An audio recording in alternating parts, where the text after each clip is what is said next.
నాకు ఇందాక అంత ఎమోషన్ రావడానికి కారణం ఏంటంటే సార్, ఇవన్నిటిని నేను చాలా కాలంగా కోరుకుంటూ ఉన్నాను ఇలా జరగాలి అని చెప్పి.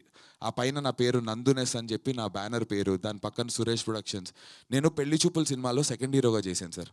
అందులో చేసినటువంటి హీరో పెద్ద హీరో అయిపోయారు. అందులో చేసినటువంటి రోల్ ప్రియదర్శి పెద్ద అతను మంచి హీరో అయిపోయారు, పెద్ద హీరో. రీతు వర్మ చేస్తోంది అందులో. ఈక్వల్లీ నాకు కూడా పేరు వచ్చింది, నేషనల్ అవార్డ్స్ వరకు వెళ్ళింది. విక్రమ్ అనే క్యారెక్టర్ని అందరు పొగుడతారు, కానీ నాకు ఆ సక్సెస్ రాలేదు. ఇదే స్టేజ్ మీద పెళ్లి చూపులు సక్సెస్ మీట్ జరుగుతోంది. నేను, రీతు, విజయ్ దేవరకొండ, సురేష్ బాబు గారు అందరం కూర్చున్నాం సార్.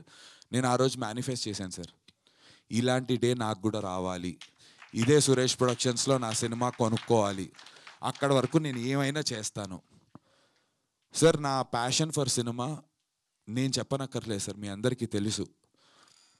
చాలామంది అంటారు నీ ప్యాషన్ కోసం అవతల వాడు డబ్బులు పోగొట్టుకోవాలని అని కమెంట్స్ వస్తున్నాయి సార్. జెన్యున్గా నేనేం వచ్చి అడుక్కోవట్లేదు నాతో సినిమా తీయండి అని.